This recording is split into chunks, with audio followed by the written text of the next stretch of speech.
ادب کی دنیا میں مرزا غالب کو شہنشاہ سخن بھی کہا گیا ہے۔ یہ قول سابقہ آمیز ہوتے ہوئے بھی حقیقت سے خالی نہیں ہے، کیونکہ غالب نے جس صنف سخن پر بھی طبع آزمائی کی، منفرد اور ممتاز رہے۔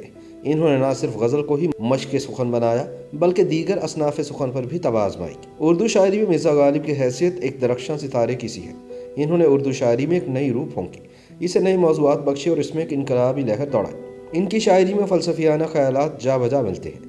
غالب ایک فلسفی ذہن کے مالک تھے۔ انہوں نے زندگی کو اپنے طور پر سمجھنے کی بھرپور کوشش کی، اور ان کے تخیل کی بلندی اور شوخی فکر کا راز اس میں ہے کہ وہ انسانی زندگی کے نشیب و فراز کو شدت سے محسوس کرتے ہیں۔ یہ بھی ایک حقیقت ہے کہ غالب کی ذاتی زندگی بھی تلخیوں اور محرومیوں کی زنجیر رہی۔ اسد اللہ خان بیگ نے 27 دسمبر سن 1797 میں آگرہ میں جنم لیا۔ جب 5 سال کے ہوئے تو ان کے والد مرزا عبداللہ بیگ میدان جنگ میں گولی کا نشانہ بن گئے۔ اسد اللہ اپنے چچا مرزا نصر اللہ بیگ کے زیر کفالت آ گئے، جو کہ تب آگرہ کے گورنر تھے۔ ان کے چچا نے بغیر لڑے آگرہ کا قلعہ انگریز لارڈ لیگ کے حوالے کر دیا تھا، اور اس طرح وہ انعام میں انگریز فوج میں 400 سواروں کے رسالدار مقرر ہو گئے۔ گھر پر ننھے اسد اللہ کی تعلیم و تربیت کا بندوبست کیا گیا۔ فارسی اور عربی کے اساتذہ مقرر کیے گئے۔ فارسی کے استاد کا تعلق ایران سے تھا۔ کچھ ہی عرصے بعد اسد اللہ کے چچا بھی ہاتھی سے گر کر جاں بحق ہو گئے۔ اس وقت اسد کی عمر 8 برس تھی۔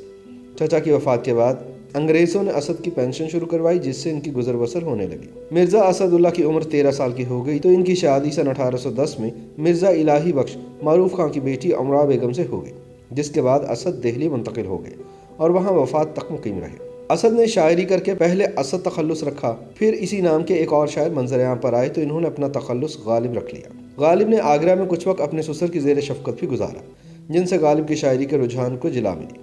ان کو شراب نوشی کی لت بھی سسر سے پڑی، جو کہ تاعمر نہ چھوٹ سکی۔ دلی منتقل ہونے کے بعد غالب کے گھر کے اخراجات بڑھ گئے اور روزگار کا کوئی مستقل ذریعہ نہ تھا۔ ایک پینشن کا سہارا تھا، وہ بھی بند ہو گئی۔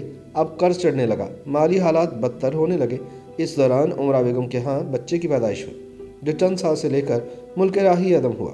پریشانیوں نے غالب کو گھیر لیا۔ اسی دور میں انہوں نے فرمایا، ہزاروں خواہشیں ایسی کہ ہر خواہش پہ دم نکلے، بہت نکلے میرے ارماں لیکن پھر بھی کم نکلے۔ غالب کا یہ شعر کچھ اتنا مشہور و معروف ہے کہ عام آدمی بھی اسے پڑھتا رہتا ہے۔ اس شعر کے مقبول ہونے کی ایک بڑی وجہ یہ ہے کہ غالب نے انسان کے احساس اور جذبے کو چھوا ہے۔ غالب شاعروں کی بھیڑ میں دور سے پہچانے جاتے ہیں۔ غالب کی سب سے بڑی خوبی تو یہی ہے کہ وہ کسی بھی مضمون کو کچھ اس انداز سے پیش کرتے ہیں کہ قاری یا سامع خود بخود اس کی طرف متوجہ ہو جاتا ہے۔ اس بات کا خود غالب کو بھی اندازہ تھا کہ ان کا طرز اظہار دوسروں سے یکسر جداگانہ ہے۔ ادب کی زبان میں مرزا غالب کو شہنشاہ سخن کہا گیا ہے۔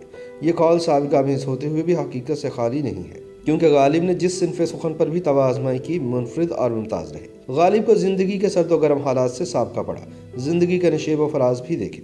زندگی میں تلخ تجربات تھے، معاشی سختیاں جھیلی تھی، لہٰذا ان تمام امور کی جھلکیاں ان کے کلام میں فطری طور پر نظر آتی ہیں۔ غالب کی زندگی ٹیڑھی لکیر نظر آتی ہے۔ انہوں نے حالات و مصائب کا مقابلہ جواں مردی سے کیا۔ غالب ہموار دائرہ چھوڑ کر پیچیدہ پگڈنڈی پر چلنے کے عادی تھے، اور یہی انداز شاعری میں بھی اپنایا۔ پھر کمال یہ دکھایا کہ مشکل گوئی سے سادہ بیانی کی طرف ہجرت کی۔ انہوں نے منفرد لب و لہجے سے اردو شاعری کو نہ صرف بام عروج تک پہنچایا، بلکہ اسے نئے طرز و فکر اور نئے آہنگ سے روشناس کرایا۔ یہی وجہ ہے کہ انہوں نے اپنے آپ کو ہمیشہ سب سے منفرد رکھا، اور یہ انفرادیت ان کی شاعری میں آج بھی نظر آتی ہے۔